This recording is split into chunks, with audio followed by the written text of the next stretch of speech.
So students, we were discussing about narration. আমরা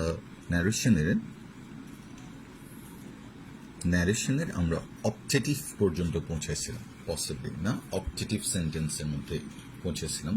যেমন আমরা একটা সেন্টেন্স লিখছি, দেখো, my mother said to me, comma, inverted comma, long live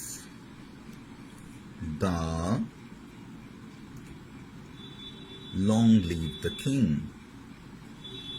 আমাদের রাজাটা দীর্ঘস্থায়ী হোক, দীর্ঘজীবী হোক, স্থায়ী দীর্ঘজীবী হোক। লং লিভ দ্য কিং, কেমন? ঠিক আছে। আচ্ছা, মানে কি, যে তোমার একটা উইশ করতেছে, এটা একটা উইশ। কেমন? ওই যে রোহিঙ্গারা আসার পরে মহিলাদেরকে যখন চিটাং হসপিটালে নিয়ে গেছে, সাংবাদিকরা গেছে, হ্যাঁ, বলে যে আপনারা আপনাদের দেশে ফিরে যাবেন না। বলছে না, তোমার রাজা এবে বোধ বালা দেয়। হ্যাঁ, কেন? কারণ তারা মনে করছে শেখ হাসিনা কি বলতো রাজা, দ্য কিং। তাহলে ওরা যেহেতু ওদেরকে আশ্রয় দিছে, হ্যাঁ, এই জন্য ওরা কি বললো, আসলে তোমার রাজা এবে বালা দেয়, মানে কি, লং লিভ দ্য কিং, যে তোমাদের রাজা এবে বহুদিন বাঁচো, এরকম। মাই mother said to me, long live the king. তাহলে ওরা একটা উইশ, এই যে এটা একটা উইশ। কেমন? আচ্ছা, আমরা বুঝে ফেললাম যে এটা উইশ, কিন্তু প্রবলেম হচ্ছে এই সেন্টেন্সটা শুরু হচ্ছে লং দিয়ে। লং মানে কি, দীর্ঘ, আর লিভ মানে কি, বাস করা। তাহলে বলতে পারবে লং এবং লিভের মধ্যে ভার্ব কোনটা? ডেফিনেটলি এটা হচ্ছে ভার্ব। কেমন? এবং দেখো, এই সেন্টেন্সে কোনো মেই নাই। কেমন? কিন্তু আসলে তোমাকে মনে মনে কল্পনা করতে হবে, যেটা বলা হয়েছে কি বলতো, মে ইউ লিভ লং, মানে মে দ্য কিং, এখানে তো ইউ হবে না, দ্য কিং লিভ লং। এই কথাটাকে ঘুরিয়ে এভাবে দেওয়া হয়েছে। ওকে, আচ্ছা, তাহলে কি হবে এখন? প্রথম কথা কি, মাই মাদার, সাবজেক্টের জায়গায় বসে যাবে, মাই মাদার হয়ে গেল। এবার অবজেক্টিভ সেন্টেন্সে, আই রিপিট, এই ধরনের সেন্টেন্সে রিপোর্টিং ভার্ব কি বসে? মাই মাদার উইশ বসে, অথবা কি বসে? প্রেইড বসে, PRAYED, প্রেইড। কেমন? এরপরে কি? অবজেক্ট।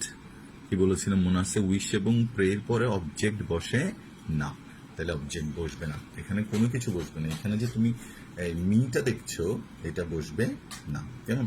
এবার লং লিভ দ্য কিং, কেমন? কে বলতো? প্রথমে কি আনতে হবে? প্রথমে সাবজেক্ট আনতে হবে। বলতো এখানে সাবজেক্ট কে বাজবে? The king. তাহলে তুমি দ্য কিং লিখে দেবা, দ্য কিং। এবার কি? The king. ওই যে বললাম, মেয়ে না থাকলেও তোমাকে মেয়ের পাস্ট টেন্স কি, মাইট বসাতে হবে, তারপর ভার্ব বসিয়ে দেবে, লিভ লং। তার মানে তোমাকে এটা মনে মনে প্ল্যান করতে হবে, দেখতে হবে যে এটা আসলে বলা হয়েছে কি বলতো, may our king live long, may the king live long. কেমন? এই জন্য আমরা বললাম the king might live long, the king might live long. শেষ। My mother said to me, দেখো এখানে টু মিটা নাই, তাহলে আমি আরেকবার বলছি, দেখো, মাই মাদার অবজেক্টিভ সেন্টেন্সে তোমার সবসময় কি থাকবে? উইশড থাকবে, অথবা কি, প্রেইড থাকবে, উইশড অথবা প্রেইড। কেমন? এই দুইটা দিলাম। তারপর কি কি বলতো, এখানে কি মিসিং পারবা? মাই মাদার উইশড, কি একটা পরে নেই কিন্তু, কি, দ্যাট। হ্যাঁ, দ্যাট, অবশ্যই দ্যাট আসবে। My mother wished that the king might এর পরে যেহেতু মাইট মূল ভার্বের বেস ফর্ম বসবে, দেখো লিভ, এটা লিভড করতে পারবে না, লিভ। কেমন? লং। পারবা? Okay, fine. So I hope you understood objective sentence well. কেমন? ঠিক আছে? May you shine in life. The teacher said to me. আরেকটা করে, the teacher said to me, না? ঠিক আছে? বিদায় নিয়ে চলে আসতেছে তুমি টিচারের কাছ থেকে, দেখবে teacher becomes very humble, very affectionate to you. May you shine in life. যদিও ভিতরে ভিতরে বলে তোর কোনো চান্স নাই, না? May you shine in life, মানে তুমি কি বলতো সূর্যের মতো জ্বলো, কিন্তু তুমি জ্বলবা কিসের মতো? ল্যাম্পের মতো না। তাহলে the teacher said to me may you shine in life, right? কে বলতো? সাবজেক্ট কে? The teacher, very good. এবার রিপোর্টিং ভার্ব কি? Said to. অবজেক্ট কি? মি। এবার may you shine in life. আচ্ছা, আমরা প্রথম অংশটাকে করি। দ্য টিচার, দ্য টিচার কি হবে? টোল্ড হবে? হবে না। আস্কড হবে? হবে না। রিকোয়েস্টেড হবে? হবে না। অর্ডারড হবে? হবে না। কি হবে? May you shine. এটা কি করা হয়েছে? যে তোমাকে একটা ইচ্ছা বা প্রার্থনা বা উইশ করা হয়েছে, ঠিক না? ব্লেসিংস দেওয়া হয়েছে। তাহলে দ্য টিচার কি হবে বলতো? Wished, WISH। ইট চেঞ্জ হয়ে গেল। কি? কোনটা চেঞ্জ হয়ে গেল? স্যাট টু। সেট টু পরিবর্তিত হয়ে কি হয়ে গেল? উইশড হয়ে গেল, রাইট? আচ্ছা, উইশড। এবার ইনভার্টেড কমা তুলে দাও। টু মি বসবে না, অবজেক্ট বসে না অবজেক্টিভ সেন্টেন্সে। উইশড দ্যাট, দ্যাট বসলাম কেমন? That may you shine in life. ইউটা কোন পার্সন? ইউটা সেকেন্ড পার্সন। সেকেন্ড পার্সন কি দেখে পরিবর্তিত হয় মনে আছে? অবজেক্ট। এখানে কি আছে? মি না? অবজেক্ট দেখে না? তাহলে দ্য টিচার উইশড দ্যাট, ইউটা কি হয়ে যাবে? আই। বুঝতে পারছো? এই মেটা তখন সাবজেক্টিভ ফর্মে চলে আসবে, আই। এবার মেয়ের পাস্ট টেন্স কি? মাইট। I might. মে মাইট হয়ে গেল। মাইটের পরে কি? শোন হবে না শাইন হবে? শাইন। কেন?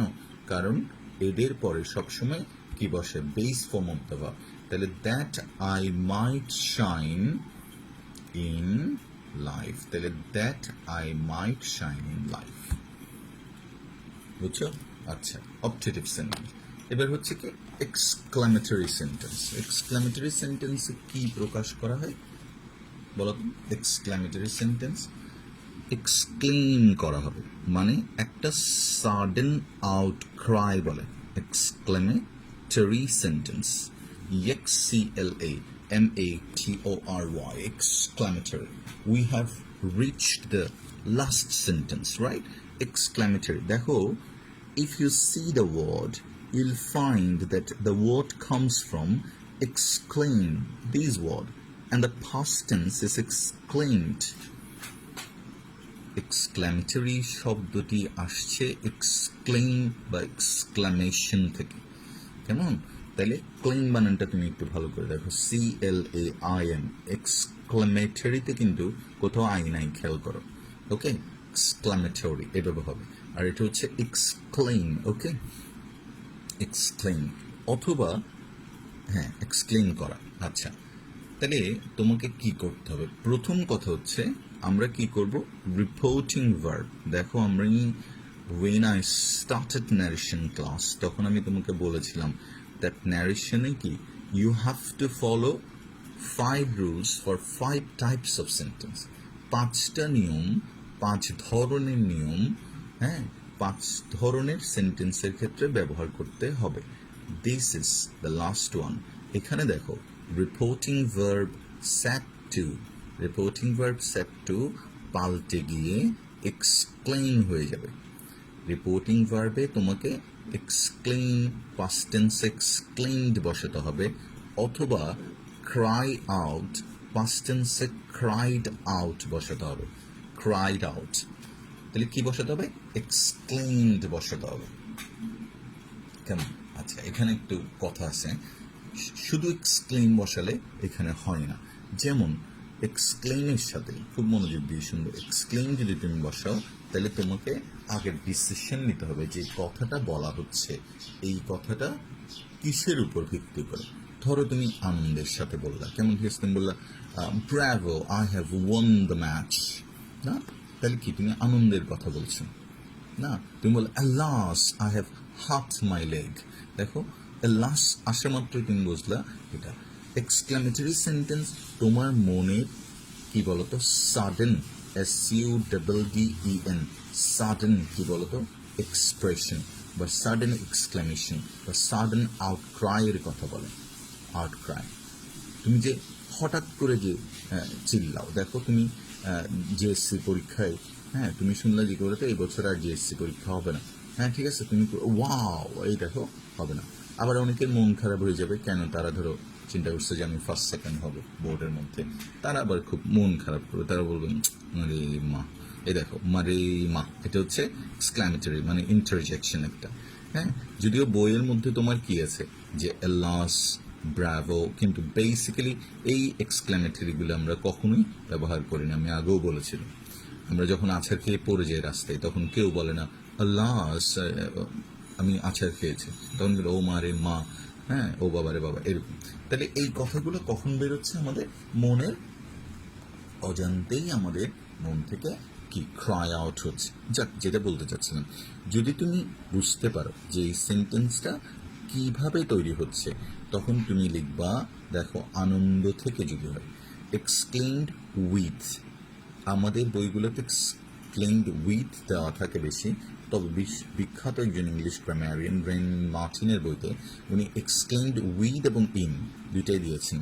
হ্যাঁ পসিবলি আমি অনেক আগে বলেছিলাম দুইটাই হয়, উইথ ব্যবহার করা better in our perspective. Okay, explained with. এবার ধরো আনন্দের সাথে কি বসাতে পারবা তুমি? জয়। এবার ধরো আনন্দের সাথে তুমি কি বসাতে পারবা? ডিলাইট। আরও আছে,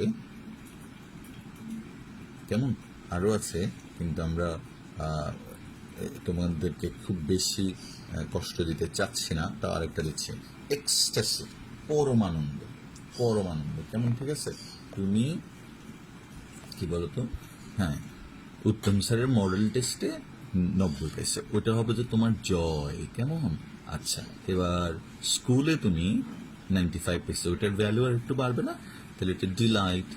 আর যদি তুমি এরকম হয়, তুমি ইউনিভার্সিটি অফ অক্সফোর্ড থেকে কি বলতো পাশ করে আসছো, যেদিন শুনবা তুমি যেটা হবে তোমার, ওইটা হবে এক্সটাসি। তোমার বাবা মা দেখবা সবাই বের হয়ে যাবে, হাইওয়ে সুইটস বন্ধ হয়ে যাবে, তুমি সব মিষ্টি নিয়ে আসবা, মানুষকে রাস্তায় রাস্তায় বিতরণ করবে। এটা হচ্ছে পরম আনন্দ, এক্সটাসি, ডিলাইট আনন্দ, জয় আনন্দ। ঠিক আছে, আমাদের এখানে মানুষ যখন বিয়ে টিয়ে করতে যায় দেখি কি আনন্দ, বাবারে বাবা, হ্যাঁ ঢোল টোল বাজায়, এক অবস্থা কি, আমি যাচ্ছি আজকে আমার কি বলতো স্বাধীনতা দিবস, এই এক্সটাসি, পরম আনন্দ, মানুষকে বুঝাই দিই যে আমি। আবার দুঃখ আছে না এরকম, জয় থেকে কি হয়, যেমন সরো হয়, তাহলে তখন তুমি কি বলবো বলতো? এক্সক্লেইম ইট সরো, না? আবার ধরো আরেকটু কি বলতো কষ্ট, কম কষ্ট বেশি কষ্ট আছে না, বেশি কষ্ট ধরো, হ্যাঁ গ্রিফ, এই যে সুশান্ত সিং রাজপুত না, উনি যে গ্রিফ, হয়তো উনি এত কষ্ট ভুগছিলেন, দ্যাট হ্যাঁ it took a very bad decision in life, না? আচ্ছা, সরো। এখন কি সরো, গ্রিফ, তীব্র শোককে আমরা গ্রিফ বলি, কেমন? আচ্ছা, আবার দেখো তুমি যদি বিস্ময় থেকে বলো, বিস্ময় প্রকাশ, না, তখন তুমি কি বলবা? ওয়ান্ডার, WONDER, না? Wow, what a nice bird, ah, হ্যাঁ what a voice she has, এই, তাহলে কি এটা ওয়ান্ডার থেকে বলছো তুমি, সারপ্রাইজ থেকে বলছো, না? ওয়ান্ডার, সারপ্রাইজ, এগুলা। তবে সবগুলোতে আগে কি বসাতে হবে? এক্সপ্লেইন উইথ বসাতে হবে, ঠিক আছে? আচ্ছা, তাহলে যখন তুমি মনে করবা যে কি বলতো এইরকম যে দুঃখ কষ্ট এগুলো দিবা, তখন এক্সক্লেইম উইথ গ্রিফ, এক্সক্লেইম উইথ সরো, এরকম দিবা, ঠিক আছে? আচ্ছা, তাহলে আমরা একটা সেন্টেন্স তোমাদেরকে দেখাচ্ছি, কেমন? এরকম আরও আছে, যেমন এক্সক্লেইম উইথ শেমও হতে পারে। আচ্ছা, আমরা একটা আস্তে আস্তে দেখাচ্ছি, রেডি? নাম্বার 1, দেখো আমরা তোমাকে প্রথমটা বললাম, হ্যাঁ দ্য ওল্ড ম্যান, দেখো the old woman said, comma, inverted comma, alas, I am undone, আমার শেষ হয়ে গেছে সব, তাহলে undone। The old man said, এখন এখানে ওয়ার্ডটা কি বলতো? alas, the word is alas, so alasের জন্য তুমি এখানে কি দিবা? এটা কি বলতো? এটা সারপ্রাইজ, বিস্ময় হবে না, এটা কি? এটা হচ্ছে দুঃখ। দুঃখ যদি হয় তাহলে রিপোর্টিং ভার্ব কোনটা তুমি এতদিনে বুঝে যাওয়ার কথা, স্যাড। এই স্যাডের পরিবর্তে আমরা লিখবো এক্সক্লেইমড। কি লিখবো? এক্সক্লেইমড। না, তুমি চাইলে এক্সক্লেইমডেও শেষ করে দিতে পারো, বাট তুমি যেহেতু বুঝছো যেটা দুঃখ, তাহলে এক্সক্লেইমড উইথ বা in grief, GRIEF, exclaimed with অথবা ইন গ্রিফ, এক্সক্লেইমড উইথ অথবা কি বলতো ইন কি গ্রিফ। ওকে, আচ্ছা, তাহলে আমরা লিখবো the old man exclaimed with grief. শেষ, এই কাজটা শেষ, এখানে লাস্টের কাজ ফিনিশড, উইথ গ্রিফের সাথে সাথে ফিনিশড। গ্রিফ দ্যাট, দ্যাট, এবার আইটাকে, আইটা ফার্স্ট পার্সন কি দেখে পরিবর্তিত হয়? সাবজেক্ট, সাবজেক্ট কি? উইমেন। আইটা ফার্স্ট পার্সন কি দেখে পরিবর্তিত হয়? সাবজেক্ট। মনে আছে সূত্রটা? SON 1 2 3। তাহলে সাবজেক্ট কার সাথে পরিবর্তিত হয়? হ্যাঁ, ফার্স্ট পার্সন দেখে। উইমেন, উইমেন কি হি না শি? তাহলে শি। কেমন? এবার বলতো এটা কোন টেন্স? সেটটা কোন টেন্স? পাস্ট ইনডিফিনিট না, পাস্ট টেন্স না, তাহলে এটাও পাস্ট টেন্স হয়ে যাবে। তাহলে she was undone, she was undone হয়ে গেল। দেখো, তাহলে the old women exclaimed with grief or in grief that she was undone. না, আচ্ছা, ধরো তোমাকে বলা হলো রেখা, রেখা বলবো না, আচ্ছা, মাধুরী স্যাট টু, মাধুরী, মাধুরী তো শুনছো না? Madhuri said to me, comma inverted comma, comma inverted comma, what a happy news it is, what a happy news it is. Madhuri said to me, what a happy news it is. তাহলে প্রথমে একটা কথা দেখো, এই সেন্টেন্সে অবজেক্টিভের সাথে একটা দারুণ মিল আছে। এটা হচ্ছে অবজেক্টিভ সেন্টেন্সে যেমন অবজেক্ট হয় না, এখানেও অবজেক্ট হবে না, অবজেক্ট বসাতে হয় না, অবজেক্ট বসাতে হয় না। লেটস হাইলাইট, কেমন? আমরা একটু হাইলাইট করে দিচ্ছি এটা, যাতে তোমাদের মনে থাকে অবজেক্ট এখানে বসাতে হবে না, নো অবজেক্ট। কেমন? এই মিটা তুমি এখানে উল্লেখ করতে পারবে না, মিটা উল্লেখ করা যাবে না। তাহলে মাধুরী স্যাট টু, মাধুরী, তুমি বুঝে গেছো না এটা এক্সক্লেমেটরি সেন্টেন্স, তাহলে এক্সক্লেইমড লিখবা, ইডি। কেমন? First tense. Madhuri exclaimed, Madhuri exclaimed, said হবে না, টু হবে না, মিও হবে না, রাইট? তাহলে মাধুরী এক্সক্লেইমড, যেহেতু এটা হ্যাপি নিউজ, তাহলে উইথ কি লিখবো? Joy. Very good. Madhuri exclaimed with joy that, that. এবার দ্যাট এর পরে আমাদের একটা কাজ আছে, এটা কি বলতো? একটা কথা আমি বারবার বলছি, সকল সেন্টেন্সকে অ্যাসার্টিভে নিয়ে আসতে হবে, সকল সেন্টেন্সকে ইনডিরেক্ট স্পিচ করার সময়। এই যে আমরা এটা ডিরেক্ট স্পিচ, দেখো স্পিচটা এটা দেখছো, এটা ডিরেক্ট স্পিচ, ওটাকে যদি তুমি ইনডিরেক্ট করতে চাও, তাহলে তোমাকে অবশ্যই কি করতে হবে? অ্যাসার্টিভে নিয়ে আসতে হবে। অ্যাসার্টিভ মানে কি? সাবজেক্ট প্লাস ভার্ব, প্রথমে সাবজেক্ট তারপর ভার্ব। কেমন? আচ্ছা, তাহলে Madhuri exclaimed with joy that, that বলতো। এবার এখানে সাবজেক্ট কোনটা? What a happy news it is. দেখো, এই ইটটা হচ্ছে সাবজেক্ট, ভার্ব হচ্ছে ইট, এই জন্য সবসময় মনে রাখবা সাবজেক্টটাকে সামনে নিয়ে আসবা। তাহলে দ্যাট ইট, এবার ইজটাকে আমরা কি করে দিব? ওয়াজ, ইট ওয়াজ আ, এবার হোয়াট হবে? হবে না, এটাকে একটু চেঞ্জ করতে হবে, বলতে হবে it was a very happy news, it was a very happy news. তাহলে Madhuri exclaimed with joy that it was a very happy news. Madhuri exclaimed with joy that it was a very happy news. What a happy news it is. It was a very happy news. পারবা? যেমন বললো, দেখো, he said। আচ্ছা, এখানে আবার তোমার এরকম থাকতে পারে, একটু ক্রিটিক্যাল করে দিলে দেখবা কোনো কোনো সেন্টেন্সের মধ্যে তোমার এরকম থাকতে পারে, যেমন ধরো বাই গড, না, বাই আল্লাহ, অথবা আরেকটু ধরো তোমরা জানো না এরকম বাই জোভ, ঠিক আছে? হ্যাঁ, এগুলো হচ্ছে কি বলতো, নামে শপথ করা। যদি এই ওয়ার্ডগুলো থাকে, ধরো তোমাকে কিভাবে দিতে পারে সেন্টেন্সে, ধরো বললো he said to me, comma inverted comma, by God, ঈশ্বরের নামে শপথ নিয়ে বলছি, হ্যাঁ, হোয়াট গুড নিউজ। তাহলে অ্যাকচুয়ালি ও বলতে চাইছে কি, what good news it is, কিন্তু তোমাকে কনফিউজ করার জন্য ও এটা দেই নাই, ইট ইজটা দেই নাই, খেয়াল করো। হ্যাঁ, হোয়াট গুড নিউজ এক্সক্লেমেটরি ডান। তাহলে তোমাকে ধরে নিতে হবে যে হোয়াট কি, গুড ভালো, নিউজ সংবাদ, এরকম কোনো সেন্টেন্স হতে পারে না, কারণ একটা সেন্টেন্সের প্রাণ হচ্ছে কি, এটার সাবজেক্ট, আর অফ কোর্স এটা ভার্ব ছাড়া কখনো হবে না, তখন তুমি নিজেই বসে দিবা না। যেমন তোমাকে যদি কেউ বলে আই সেড টু ইউ, আমি তোমাকে বললাম, হ্যাঁ, হাউ গুড, তার মানে আমি তোমাকে কি বলছি, হাউ গুড ইউ আর, না, হাউ গুড ইউ আর। তাহলে তুমি যখন দেখবা বাই গড আছে, রিমেম্বার যখন এইরকম শব্দগুলো থাকবে, বাই গড বা কি, হ্যাঁ, এই ধরনের কথাগুলো থাকবে, তখন তুমি এটার পরিবর্তে, এই শব্দগুলোর পরিবর্তে সোয়ের ব্যবহার করবেন, SWEAR।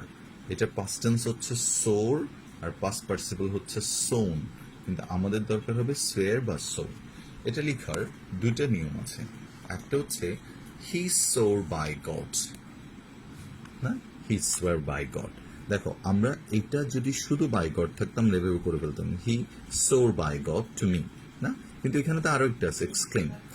তখন এই কথাটার জন্য আমরা প্রথমে শুরু করবো এইভাবে, SWEARING,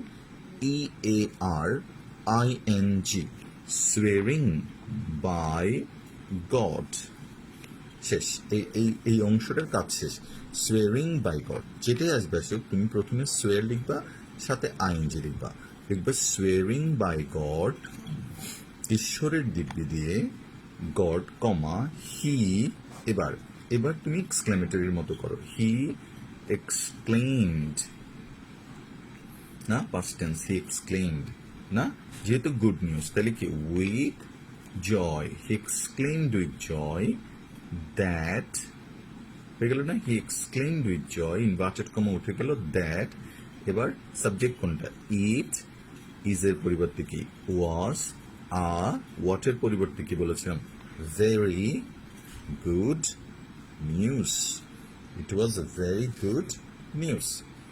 তাহলে হয়ে গেল, দেখো, swearing by God, he exclaimed with joy that it was a very good news.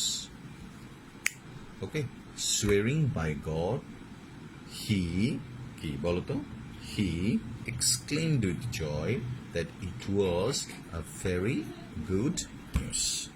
হয়ে গেল না exclamatory sentence. I hope you can do it very easily. তাহলে আমি তোমাকে একটু পরিবর্তনটা হাইলাইট করে দিচ্ছি, সোয়ারিং বাই গড, এটা তোমাকে মনে রাখতে হবে, আরগুলো তুমি পারবা। এখানে একটা দ্যাট আসবে, সাবজেক্ট প্লাস ভার্ব আসবে, আর যেটা তোমার যদি হোয়াট এবং হাউ থাকে সেক্ষেত্রে তুমি এই কথাগুলো ব্যবহার করতে পারো, কেমন? আচ্ছা, আর কিছু আছে যেগুলো একটু এক্সেপশনাল, যেমন ধরো মাঝে মাঝে এরকম আসতে পারে, হি said to me, comma inverted কমা, না, কি বলতে পারে তোমাকে, গুড মর্নিং, গুড মর্নিং, মনে রাখবা, good morning, good evening, good afternoon যদি বলে, হ্যাঁ, যদি good morning, good afternoon, good evening বলে, কিন্তু গুড নাইট বলতে পারবো না। খেয়াল করো, good night is an very tricky one. দেখো, তাহলে সকালে কেউ আসলো, তুমি বাসে বললো গুড মর্নিং, সন্ধ্যে আসলে গুড ইভিনিং, তারপর দুপুরে আসলে গুড আফটারনুন, কিন্তু ধরো কেউ রাতে আসছে, তুমি বললো যে দরজাগুলো গুড নাইট, এটা বলা মাত্র তার মানে হচ্ছে কি, অতিথিকে তুমি বলছো জানগা ভাই, আর বাসার ভিতরে ঢুকতে হবে না। Okay, so good night is always used for farewell বা বিদায়। এই জন্য আমরা এটাকে অন্য ক্যাটাগরিতে রাখছি। দেখো, good night, farewell. Have you heard the word farewell? Well, WEL, fare, FARE লিখছি, W লিখছি নাকি? হ্যাঁ, ফেয়ারওয়েল। আর আরেকটা হচ্ছে তোমার গুড নাইট, ফেয়ারওয়েল, আরও আছে বিদায়, বিদায়, বাই, না? অনেকে আবার বাই, বাই এরকমও বলে, বাই। আর যদি বেশি সুন্দর ওয়ার্ড শিখতে চাও তাহলে এটা অ্যাডিও, বা আরও একটা ওয়ার্ড আছে পসিবলি, একটু দেখে নিও, অ্যাডিয়স। কেমন? এগুলোও বিদায় অর্থে ব্যবহৃত হয়, অ্যাডিও বা অ্যাডিয়স। ওকে, ফেয়ারওয়েল, বাই, হ্যাঁ। ও আচ্ছা, টাটা, টাটা লোকালি ইউজ হয়, টাটা, বাই বাই, আবার যেন দেখা পাই, এরকম বলে দেখি। মনে রাখতে হবে, যখন এই শব্দগুলো থাকবে তখন রিপোর্টিং ভার্ব বসবে বিড, আর বিডের পাস্ট টেন্স হচ্ছে বেইড, ঠিক আছে? আর যখন এই শব্দগুলো বসবে তখন রিপোর্টিং ভার্ব বসবে উইশ, পাস্ট টেন্স উইশড বসবে। কিছু বুঝছো? Good morning, good evening, good evening, good afternoon, এগুলোর সাথে কি বসবে বলো তো? উইশড বসবে, উইশড ইডি। আর যদি বিদায় অর্থে ব্যবহৃত হয় তখন বিড বা বেইড বসবে, বিড বা বেইড বসবে, ঠিক আছে? বিড বা বেইড বসবে। তাহলে একদম সোজা, বাকিটা তুমি ইজিলি করতে পারবে। দেখো, হি সেড টু মি, তাহলে হি উইশড মি, বাস বাকিটা বসে দাও, good morning. He wished me good morning, number 1। দেখো, he wished me good morning, এটাকে আরো ভাবে করা যায়। এটা বলা যায় he wished good morning to me, he wished good morning to me, অথবা he wished me good morning, যে কোনো একটা। একইভাবে তুমি এটা করবা, হি বেইড মি ফেয়ারওয়েল, অথবা he bade farewell to me. দেখো, দুইটা খাতায় লিখে দিবা, হি বেইড মি ফেয়ারওয়েল অথবা he bade farewell to me. তাহলে কি, he wished me good morning, আর হি বেইড মি ফেয়ারওয়েল অথবা he bade farewell to me. Clear? পারবা? আচ্ছা, ভেরি গুড, চমৎকার। ওকে, অ্যাডিউর ক্ষেত্রেও আমরা যে নতুন একটা ওয়ার্ড দিলাম তোমাকে, অ্যাডিউ, একই, হি বেইড মি অ্যাডিউ। দেখো, সবসময় বিদায়ের ক্ষেত্রে আমরা এটা ব্যবহার করব। আর আর যখন অভ্যর্থনার ক্ষেত্রে আমরা কি ব্যবহার করব? উইশ ব্যবহার করব, WISH, উইশ ব্যবহার করব, ঠিক আছে? আচ্ছা, তারপর যেমন ধরো আমরা কোনো একটা সেন্টেন্সের ক্ষেত্রে দেখবা, হ্যাঁ, ধরো একটা সেন্টেন্স, যেমন he said to me, comma, inverted comma, I have gone there, আমি সেখানে গিয়েছি, I have seen her. Look, এবার কি, he said to me, said to, দেখো, হি সেড টু মি, না, এই সেড টুটা পাল্টে গেল। তুমি দেখো এখানে কি, I have gone there, I have seen her, I have gone there, I have seen her. এখানে সেড টু পাল্টে গেল, তাহলে এটার পরিবর্তে কি হবে? টোল্ড হবে। কেন? কারণ এখন আমরা আবার আগের নিয়মে ফিরে আসলাম, এটা assertive sentence, subject plus verb, সুতরাং এটা অ্যাসার্টিভ। ওকে, তাহলে হি টোল্ড মি দ্যাট, এবার আই পাল্টে কি হবে? He, right, I, he. এবার হ্যাভ গন কি হবে? Had gone. দেখে দেখে খাতায় তুলবা, he told me that he had gone there. এবার পরে আবার বলছে না, আই হ্যাভ সিন হার, তখন বলবা হি, আবার হি লিখে এরপর আর টোল্ড দিবা না, যেহেতু একই, এই জন্য তুমি লিখবা হি অ্যাডেড, যুক্ত করলো। দেখো, যখন পাশাপাশি দুটো অ্যাসার্টিভ সেন্টেন্স থাকবে তখন তুমি বলবা হি অ্যাডেড, ঠিক আছে? হি অ্যাগেইন সেড, অ্যাডেড মানে কি, he again said. Okay, he told again, এভাবেও বলতে পারো, he again said, he added. তবে বেশি বেশি ব্যবহৃত হয় আমাদের এখানে, যতগুলো বই আছে দেখবা, অলমোস্ট অল দ্য বুকসে তোমার এটাই ব্যবহার করা হয়, কি, হি অ্যাডেড, আর কিছু লাগবে না, হি অ্যাডেড দ্যাট। এবার বাকিটা আগের মতো, he added that he had seen her, he had seen her. তাহলে কি হলো? He added that he had seen her, যে সে যুক্ত করলো, পুনরায় বলল, এই জন্য আমরা এখানে অ্যাডেড ব্যবহার করলাম, that he had seen her. ঠিক আছে, এতটুকু পর্যন্ত থাকতে হলে আগামী দিন আমরা প্যাসেজ ন্যারেশনের কিভাবে করাতে হয় আমরা একটা প্যাসেজ ন্যারেশন দেখাবো তোমাদের। তারপর হচ্ছে exercise, the more exercise you can do the better it is. কেমন? তাহলে thank you very much, have a nice time, take care, bye, see you.